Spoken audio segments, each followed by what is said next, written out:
Our next architect, Wendy Teo and Borneo Laboratory. So I would like to take this opportunity to introduce architect Wendy.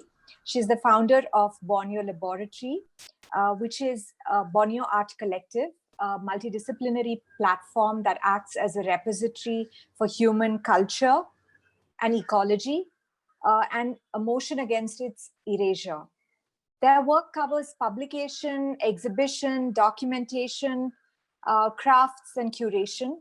Wendy has studied architecture at Feng Chia University, Taiwan, Bartlett, Cambridge University, and has worked with foster partners prior to establishing Borneo Laboratory. Wendy has been nominated by the British Council as a fellow in 2018, Women of the Future. Wendy and Borneo Laboratory's work have been awarded numerous accolades, including the first prize in the Holcim Sustainable Next Generation Award and Archiprix. Her projects have been exhibited widely across UK, France, Germany, Slovenia, Turkey, and Taiwan. Borneo Laboratory's notable exhibition was in 2013-14, Archilab Naturalising Architecture, which was an exhibition curated by the Pompidou Center. Welcome, Wendy.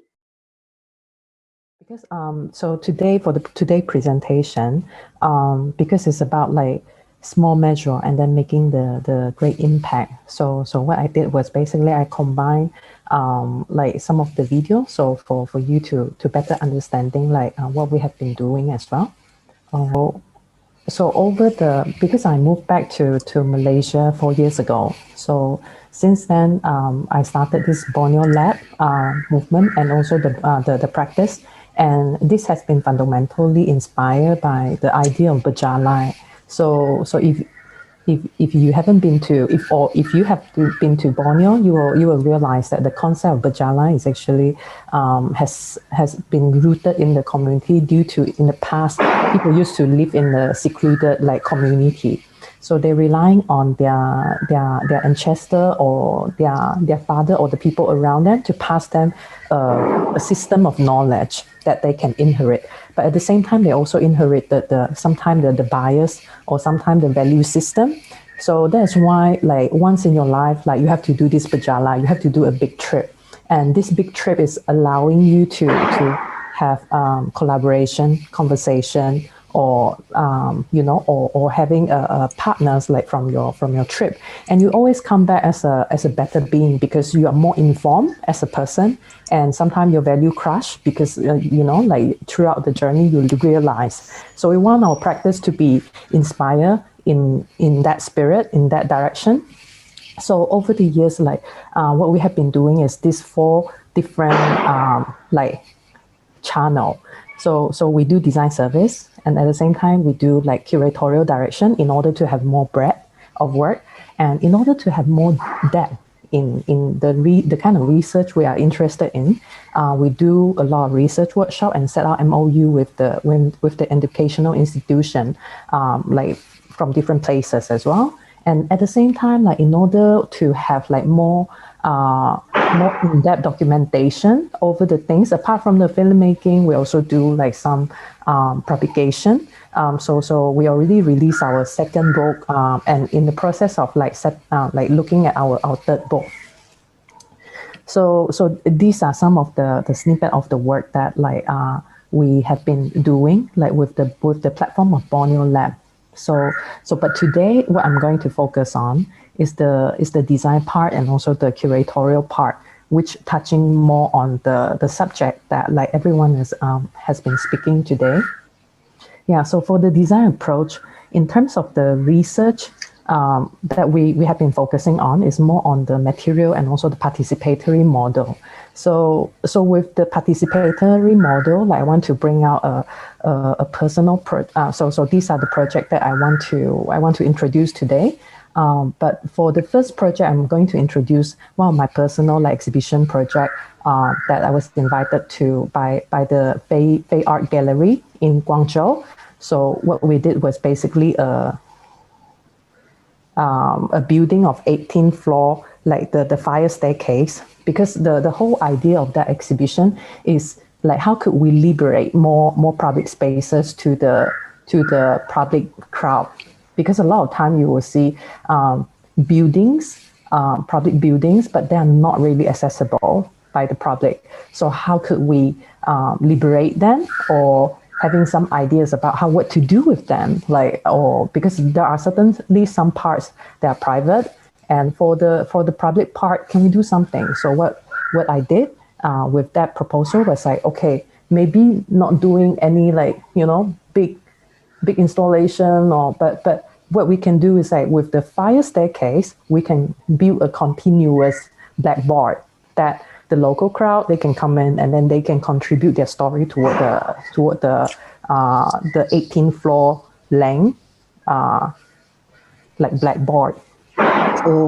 So it was quite a very straightforward like commission, but at the same time it was also quite interesting because people start to be curious, and also we did some workshop with the like the adjacent art school, and then we also did a lot of documentation about like when are people coming to contribute, and also how much time they spend on it and what kind of story they were telling. Yeah, so we also invited some art school students like to look at the surrounding context, documenting them and translate them into the fire staircase. Yeah, so that was one of the project, and in that sort of project also inspired me to like, okay, a lot of time we are creating a platform or an interface allowing people to do their input.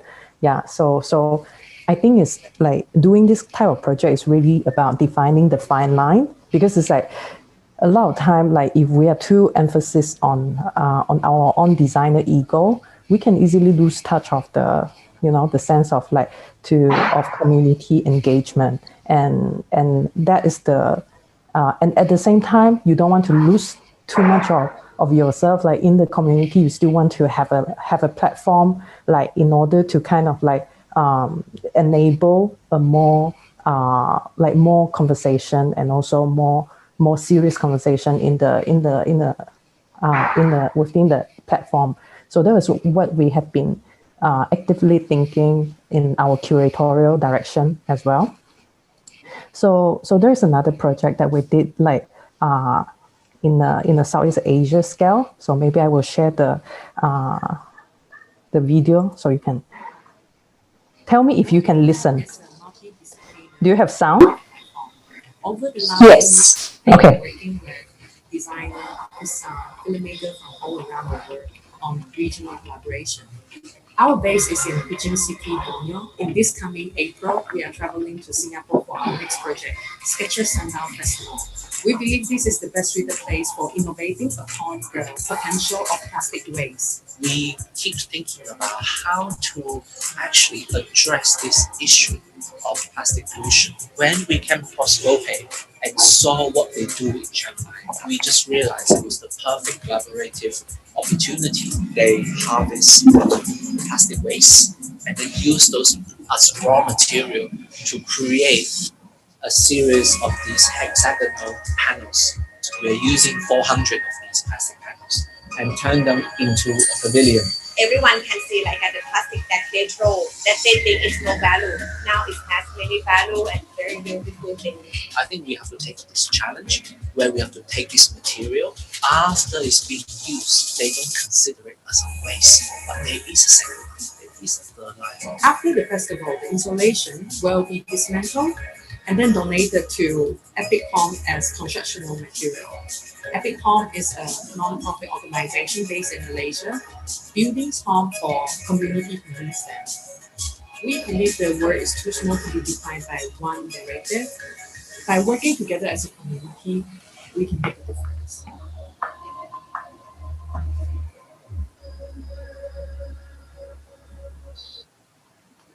So after 3 months of collaborating with like different researchers and also architect based in Thailand, and the organizer based in Singapore. And we are quite lucky to have Avion and Danone like behind this as well. Like so we managed to really look in depth into like how to develop the material strategy for the kind of like festival that we were putting together. So like a lot of time, like when you look at the festival, a lot of pavilion, they kind of like being dumped after use. So we are looking at how can we make it into something usable like afterward. So another project that like I was working on like in 2018 was the instrument project. So I think like these bring the discussion back to the local material a bit more. So I remember when I first came back to Kuching, like the festival was already kind of like on its second year. So when they approached me, because they found that like there are some innovation that like I've done in looking potential in the festival. So because sadly, even in Borneo, we have at least 4 types of bamboo that we can use for constructional purpose, but there's no one building it because a lot of time people are too quick to jump into the solution with the concrete, with the timber, with the steel. So we really how to build it. So we travel around the key. So there's Uncle Yuan like working together on the natural atap that being used for the local for the structure. So that was a pavilion that we put together, that stage, like this stage, like with lack of the constructional skill and also the lack of the material understanding, we will need to do a book about it. So in 2018, so in 2017, our first book was more about like, okay, reviewing the creative practice around Borneo. And then in 2018, we were looking at like, okay, the local material, how did we turn them into? So this is also, bamboo was also one of the chapter in it. And then we are looking at like, okay, sharing, how can we build it with simple material that you can find from the hardware store, something that's available locally, and what type of bamboo, or to even like how we treat it. Yeah, so this drawing actually describe how we treat it like in a natural way, and alternatively, like we know in the industrial scale, like people use like chemical process. So we also show the treatment as well. So people can get more understanding about like how to use bamboo for the constructional purpose. So we not simply do that for bamboo, we also did that for rattan and other material. Yeah. So again, like to come up with a publication, people will see, well, because a lot of time, like when you are an architect, you are not, you're not necessarily having the resources to do a publication. So we decided we have to turn it into a Kickstarter campaign. When we first planned for our first publication on our recommended book, we thought that it has to be a book that will reflect Borneo value in terms of the content, the message, the organization, or even the community itself. The book is about practicing artists and the craftsmen around Borneo. At some point in the making process, we were in the dilemma of quality versus quantity. If we go for the handmade quality we wanted, it will be much more pricey and less copies than the digital prints. Luckily, we know how to see things from the flip side.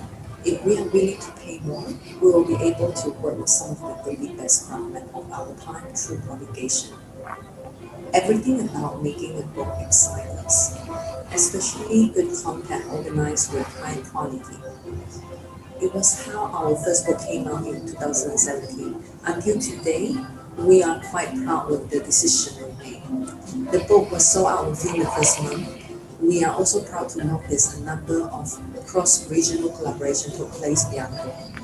In 2019, we want to make a book that will take the reader on a compelling journey to discover more in depth about the Borneo Innovation in Art and Craft. We also invited the very talented so-called content contributor to think about the kind of innovation we should see in the respective art field. More excitingly, we even invite them to add on. In Design Day, we were looking at how the material in Borneo found its new life through contemporary design.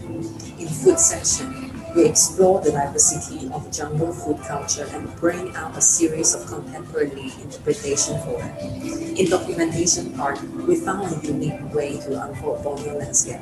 We also speak about the unspeakable through an artistic perspective. In Performing Art, we consciously initiate more theatre project in public to set out more awareness and acceptance within the community. Looking back the last 2 years, our journey has connected us to some brave collaborators. Now we hope you're one of them too. We put this project out here because we want you to be part of the journey. With your support, we can bring this project into life and inspire more people.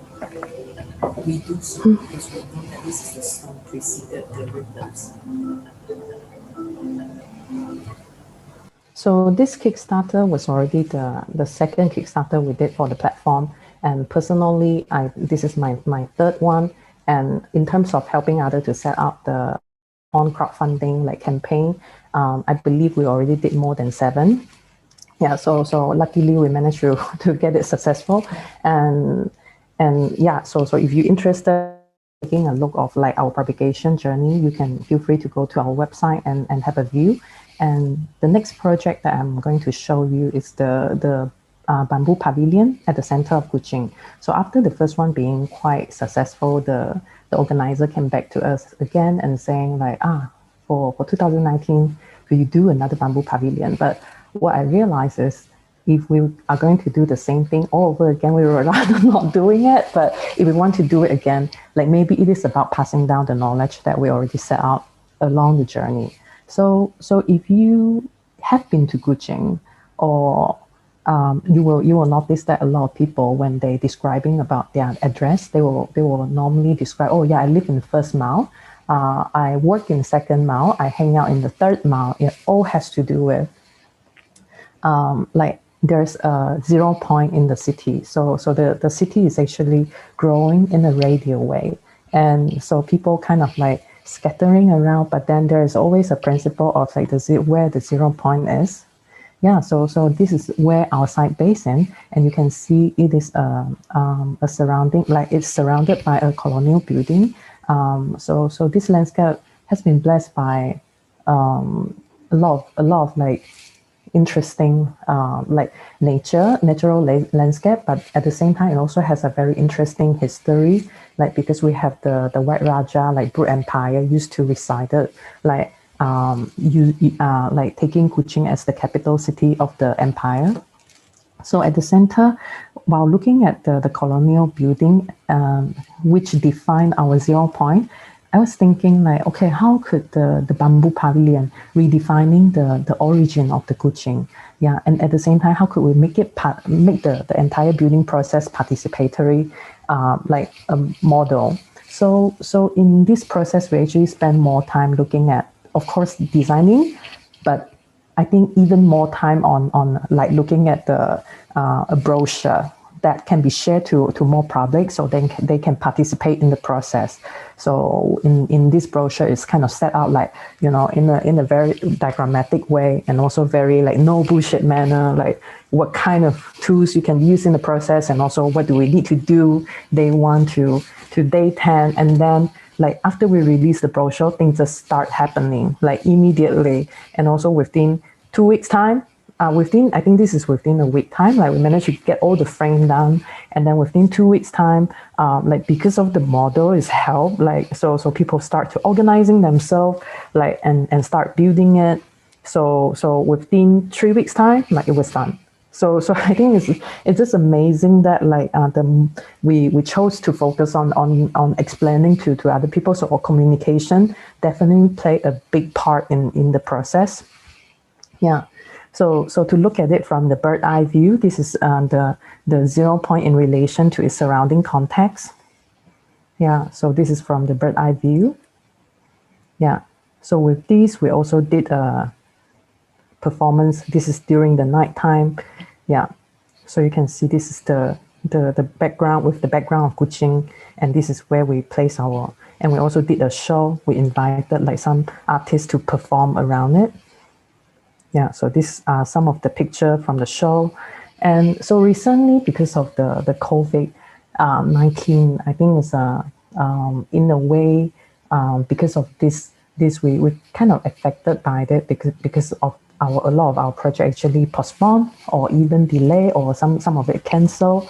So but I think in a way we also took it on the silver lining of this entire thing is we get to focus more on our own thing. Yeah, so we at the beginning of the year we were thinking about like looking at the new venue, because a lot of time when we were doing program and looking at our own project, we realized we need a bigger space. So this is the time that we can focus more on setting out our own space, but at the same time we also want to pick out some of the things that we have been interested in, like looking at the local soil and to building material. So we spend quite a lot of time like picking out, because of the a lot of time we can only do things on our own. So we kind of organize very small trip, like maybe just 1 or 2 people like in one car, and then just collecting the soil from around the region, pick out like do the jar test and testing and do the load test as well. And these are some of the things that we came out with, like for the coloration and also for the texture. So some of the tests that we've been doing. And so we set out this project and start to use this local soil to look at like how could it turn into the finishing of our building, our existing building. So this project is still in process. Yeah. So it's not finished yet, but it's something that like we have been actively looking at. So we are in the process of launching our second door like workshop for it. So in terms of the curatorial direction, so with that mud project, we actually also engaged the community to participate in it. So that's how we came out with a series of, I think it's more than 10 type of soil right now. So we are still building that into a bigger archive. Yeah, so for the curatorial direction, we always see ourselves as a design collective. So the first 2 is the Redesigning Bornean Aesthetic series, and which we were doing it like in 2018 and 2019. And for 2020, because we couldn't do like, big scale gathering and festival project, so what we did instead was with the building, how can we rethinking public relation in the public realm? Yeah, so I will show you the video.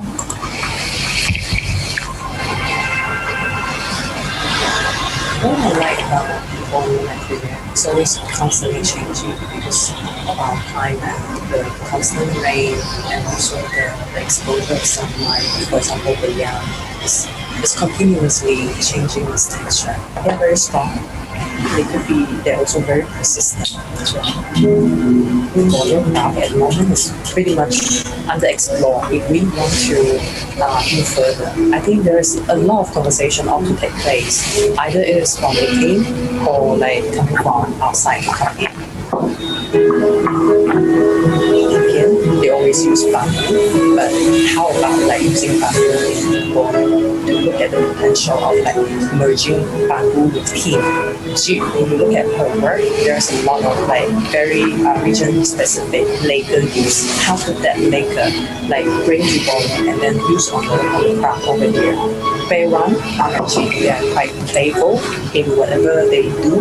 There's a lot of association where how they mix different materials together. Julian, the founder of the Wind Artisan Society, and how could be working with the Indonesian Kalimantan craftsmen and to bring it over to share the expertise with rata maker around Kuching. Those are from quite the tree. It's one of the most prestigious timber workshop in Taiwan. So he would work with like the Orlean timber over come from the Migayrou studio. He looked at like timber bark to put timber bark in spatial use rather than just stay on the decorative level. 6 designers from Thailand and Taiwan. Within 20 days, they have to bring out the conversation between their respective region and Borneo. For crucial, like you have a lot of people, like different nationality in one city, different food, different languages. Chinese people, Malayu people, and indigenous people, they mix together. 不同的族群，然后交流之后出了新的食物，我觉得这是一件很特别的一件事。The identity of the group of people is really impact me, and I feel that they can live together. And they like a friend and family. It's quite interesting for us to see that. Very interesting for us. Like you guys already blend in everything together. It's a lot of different group of people in Borneo and also in routine. This kind of thing I like to bring this together to keep it my product. I being lacquer from Thailand is just like a bit to put two things that looks totally different. I mean wood and broken ceramics. But the material that's very interesting that I found here is timber and billion timber. 使用的木头是比莲是一个比较坚硬的木头，它本身的纹理方向是交错的。We think it's definitely beautiful wood, but it could be more than just a solid wood or More than like big piece of more furniture. than big piece of furniture. 一般家具是比较方正的，我想只要做比较细致的，就是有很多线条上面是需要比较多手工的部分。We wanna introduce the new way of this, be more like a small object. People can easily touch and like feel the materials, something like that. Yeah. The concept of movement is from Ngajas dance, which is a traditional dance of Iban's people. We try to reinterpret in our ways like a mix past and future together. One of the local indigenous community, which is called Kenya, they practice a farming technique called the swidding. They would cut down a small area of the forest, and then they would grow their food there for a few years. And then after that, they would move on. Just before they leave, they would plant rattan in order to rehabilitate the damaged forest. Rattan, besides being a material that we can use for making furniture, baskets, and everyday objects, rattan have this amazing ability to heal damaged forests. And that is something I found really, really amazing and a really important idea I wanted to integrate into a project for Rainforest Film Festival. 想用这个材料，然后让观者来看的时候，可以感受到，其实这就是你们当地的树皮。那我希望他们可以感受到，早期他们可能在住在长屋的时候，盖屋顶的时候，他们也是会用到树皮这个材料，然后就让大家回忆那一段。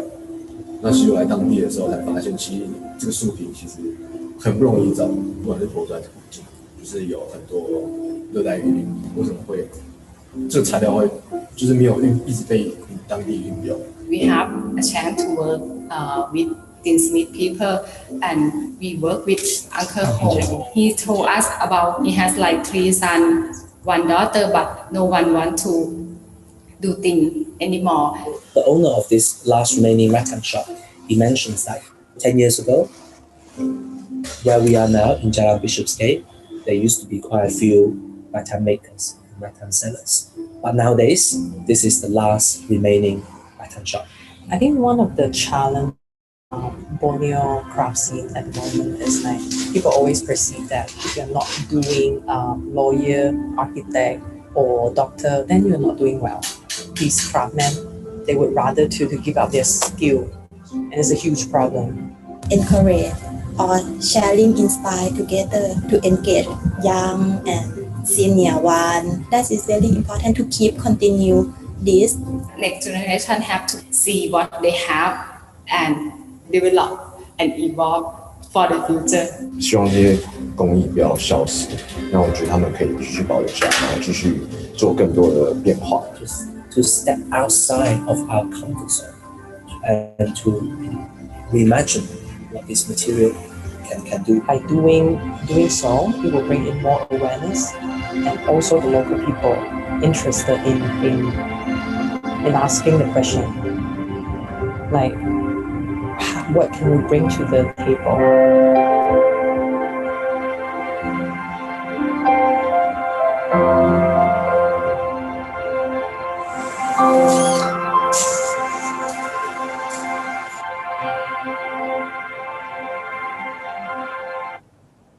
So this is after 20 days what we came out with in different scale, like product design. And in 2019, we were also asked to put together like the curatorial series. As a design practitioner, a lot of time we seem to think that we need to look outward in order to achieve better. But over the last few years, what I realized is we can actually crafting the future through looking at our origin. Borneo as the home to the richest rainforest in the world, so it has these opportunities to offer unlike anywhere else. A destination that we can always keep going to and discover so many amazing aspects. The climate provides the perfect conditions to grow the most fragrant plants and precious timbers. That was how we started redesigning Bornean experience by looking at the landscape through different aspects. Namely the see, taste, smell, and lastly read. How can we innovate upon all these findings that can trigger more ripples? We want to take these traditional crafts into a contemporary expression. We can only go beyond tradition to another state of perfection. With the landscape, we are blessed with a range of bamboo that we can use, but not necessarily everyone exposed to the knowledge. In last year's festival, we did a pavilion, wonder of this size, but this year we actually did it like twice as fast. What we did differently this year compared to last year was like we designed a participatory model. 60 people came from around Borneo, come in and participated in the process. By exposing that knowledge to them, in the future, we know they will bring it on. Traditionally, all these bamboo and akap, they were used for the constructional purpose. But sadly, there's not so much documentation over it. There is a hemorrhage of knowledge. The number of edible seeds out there that we just don't know how to anymore. Taste is something that should be simple, but somewhere along the line we made it complicated. I found so many ingredients that are actually thrown away. And by doing that, we threw away part of our tradition. Plating the wild is really going back and relearning how to taste. So I actually looked for the discarded and the imperfect. If we stay in the jungle, I think we will discover new things. It is so vast that unknown habitats are discovered, even till today. One of the most fascinating plants that I am investigating here is agarwood. The agarwood tree is one of the most precious aromatic material in the world today. It's very rare to find an essential oil candle that is made of precious oils such as agarwood or lead seed. By tracing the scent back to its origin, we can peer into a region's past, present, and future. And hopefully, the nature will be the ultimate beneficiary from this act of awareness. Borneo Laboratory book is the second publication in a series of 5. It's a project we've been working on for the past 18 months. We collaborated with creative people in Borneo to come up with this documentation on amazing projects. At Borneo Laboratory, we want to reimagine, redesign, and redefine our local narrative. what we want to do, trying to do this year is like, how could we also pass down like whatever we have learned in the process. We want to show them the possibilities and also inspire them to start a new conversation on Borneo art and culture. Let our imagination go on and not limit ourselves. The spirit of collaboration is always at the core of Borneo Lab.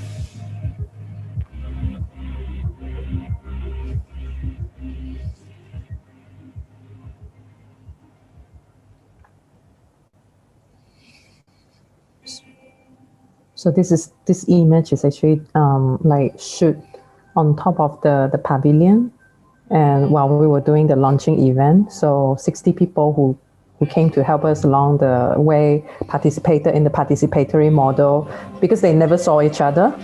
So this is the first time they saw one another.